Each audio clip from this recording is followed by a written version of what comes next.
You're sitting in class or scrolling on your phone, and you just feel different. Like your brain's operating system is a slightly older version than everyone else's. You try to explain it to people, but the words don't exist. You get the classic labels: quirky, spacey, overly sensitive. But what if it's something else?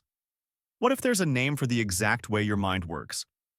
Today, we're not talking about anxiety or depression. You've heard of those. We're going deep into the hidden catalog of the human mind.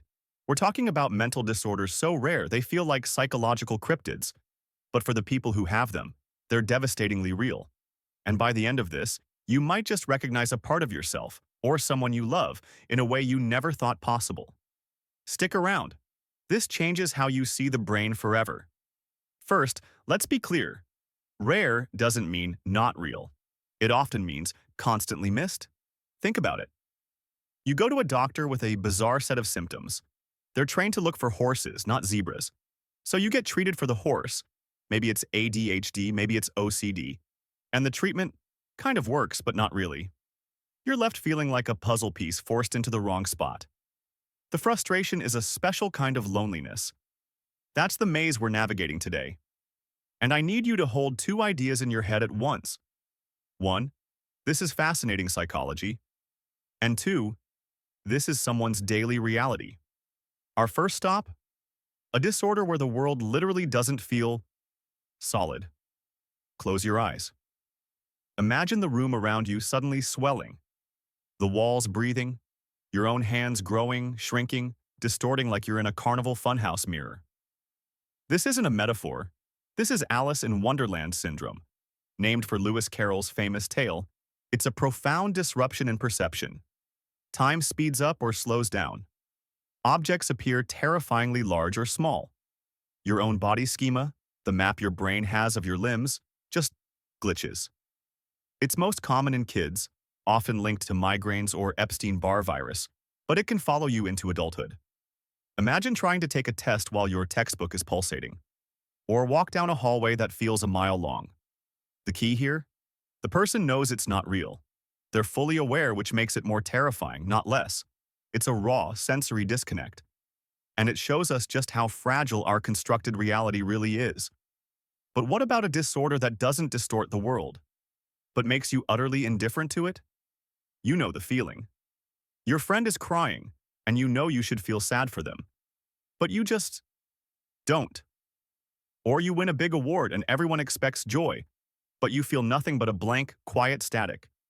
This isn't sociopathy. It's not a lack of empathy. It's alexithymia. Translated from Greek, it means no words for emotion. It's a neurological glitch in the emotion processing software. People with alexithymia have emotions. Their bodies react with increased heart rate, sweating. But the signal never makes it to the conscious part of the brain to be labeled. They can't identify if they're angry, sad, or anxious. They just feel bad or activated. Imagine the frustration of needing to explain your feelings, but your mind gives you a 404 error page. Therapy is a massive challenge. How do you talk about what you can't name? It's a profound loneliness, trapped inside a body that feels but can't speak its own language. Now, let's flip the script entirely. What if you felt too much? Not emotionally, physically. This one, you might have felt a shadow of. You're trying to study, and someone starts chewing gum, crunching chips, breathing too loudly. And a wave of pure, irrational rage washes over you. Your heart pounds, your muscles tense.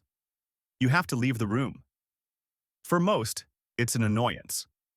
For someone with misophonia, which means hatred of sound, it's a trigger for a full-scale fight-or-flight response. It's not about the volume. It's about specific, repetitive trigger sounds: chewing, slurping, pen clicking, keyboard tapping. The brain miswires these ordinary sounds as direct threats. The emotional response is immediate and intense: rage, panic, disgust. It can ruin relationships, make public spaces a nightmare. It's not being irritable. It's your autonomic nervous system screaming that you're in danger because someone is eating an apple. But our next disorder? It makes the familiar utterly unfamiliar. Imagine your mom walks into the room. She looks like your mom, sounds like her, but you are bone-deep convinced she is an imposter, a perfectly crafted replica. This is Capgras delusion. It's a break in the brain's connection between visual recognition and emotional response. You see the face and you recognize it intellectually, but the warm, familiar glow of emotional connection is completely absent. The brain, desperate to make sense of this cold, emotionless recognition, concocts the only logical explanation. This is a stranger pretending to be my loved one. It's heartbreaking. It's terrifying. And it shows us that love and recognition aren't just one process in the brain. They're a fragile fusion of two. Now, what about a disorder that doesn't target recognition, but the very narrative of your life? You're in the hospital after a car accident. You wake up, you look around, and you are absolutely certain that this hospital, despite all evidence, is a duplicate. That the real hospital is somewhere else, maybe back in your hometown. This is reduplicative paramnesia. It's a specific delusion where a person believes a place, person, or event has been duplicated. The brain, often after trauma or neurological injury, cannot integrate the new, unfamiliar location with its old memory maps. So it creates a story. There must be two. It's a desperate, narrative-making coping mechanism for a brain that can't process discontinuity. It reveals how our sense of place is a story we tell ourselves, and when that story breaks, the brain will write fan fiction to cope. But our final entry is perhaps the most isolating of all. Picture this. You finally visit the Louvre. You turn a corner, and there it is, the Mona Lisa. And instead of awe, you're hit with a physical onslaught. Heart palpitations, dizziness, confusion, even hallucinations. This is Stendhal syndrome, or Florence syndrome. It's a psychosomatic condition where someone is so overwhelmed by exposure to immense beauty, usually in art or nature, that their body short-circuits. It's as if the brain's aesthetic processing center blows a fuse and sends panic signals to the whole system. To be so moved by beauty that it physically harms you. It's a tragic irony. The very thing meant to elevate the human spirit instead traps it in a trembling body. It asks a profound question: can we be too open to experience? So what's the point of touring this gallery of rare conditions? First, radical empathy. For someone watching this isn't a trivia video. It's a revelation. They just heard their life described for the first time. Second, it shows the brain not as a perfect machine, but as a brilliant, messy, cobbled-together masterpiece. A single wire cross-connected, a module glitching, and your entire perceived reality changes.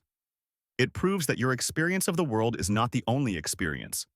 It's just your brain's best guess. And for those of you who've felt different but never knew why, this is your sign to dig deeper, to find a specialist, to seek out communities online. Your zebra exists.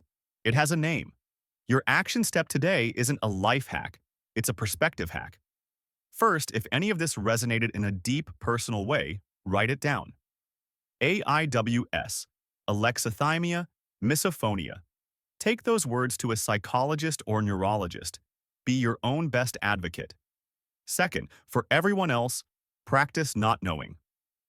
Next time someone describes an experience that sounds unbelievable, like they feel rage at chewing or don't recognize their parent, pause. Don't dismiss. Get curious. The landscape of the human mind is vaster and weirder than we can imagine. And understanding that weirdness is the first step to true compassion.